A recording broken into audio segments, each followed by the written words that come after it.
I think for most people, their initial love of photography starts at a relatively young age. For me, it started with this. It's a Canon Prima Zoom Shot. It's a film compact camera, and it was pretty basic. It had a 38 to 60mm lens, a self-timer mode, flash on, flash off, and that's pretty much it. But I took this thing everywhere I went. Family events, holidays, even to school. And I loved it. It was hugely enjoyable, and I probably put a few too many rolls of film through this that my parents then had to pay to get developed. But it certainly sparked that initial love of photography for me. I think today it's probably a little bit more difficult for younger people to get into photography. And the reason I say this is we're starting to see schools ban smartphones, which makes sense given they're a lot more powerful than the feature phones we certainly had back in my days. But it does also mean you're removing that sort of camera away from them. And equally, digital cameras, mirrorless ones, and even, to be fair, compact ones that are available on the market today aren't as cheap as they used to be either. And that is where this comes in. This is the CampSnap Screen-Free Digital Camera.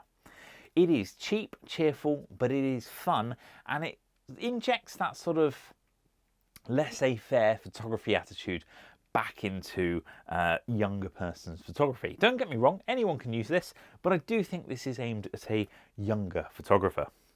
Now, as the name suggests, there is no screen on the back except for an image counter.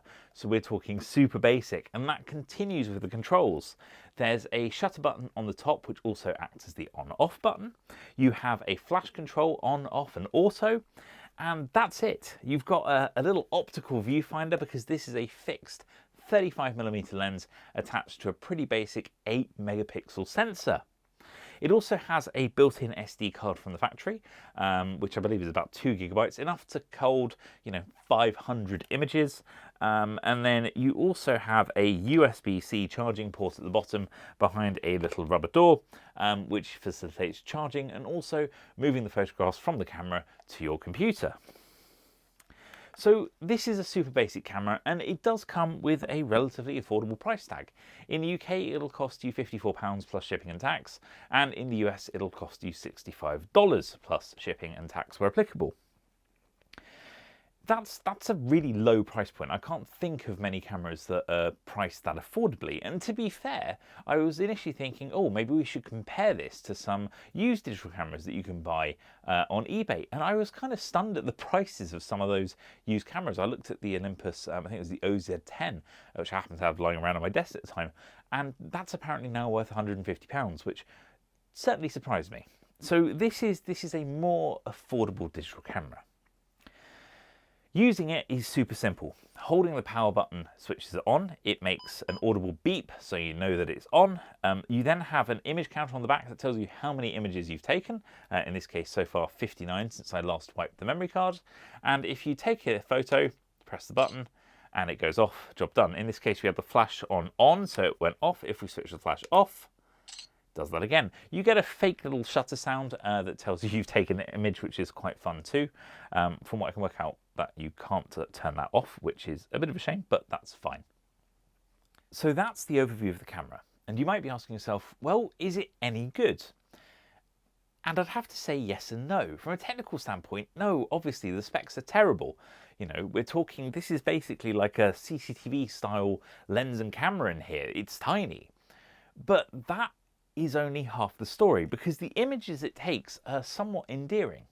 Yes, the noise levels are high, so your images are slightly grainy. The white balance is slightly too warm in the majority of cases. The flash is a bit too bright the majority of the time.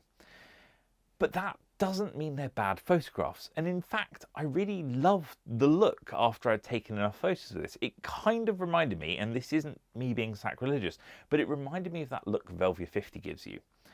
A little bit grainy, a little bit colourful, a little bit vivid, just fun. And no, you can't compare digital noise to analog film noise, but the look and feel was kind of similar and I liked it. And the thing is, I think the people that take photos of this camera will like it too. It has character, and sometimes that's more important than cleanliness. I think part of the reason I've always liked Nikon cameras is that their digital colour space is quite warm, it's quite friendly, it's a little bit less clinical, and that's what this camera is too. It's friendly and approachable, and that makes taking photos fun. The viewfinder is pretty pants, but it's enough to see roughly what the image is going to look like when you take it. And there is a delay of around 1.5 seconds from pressing the shutter button to getting a photo. You're not going to be taking action shots of this, but that's okay.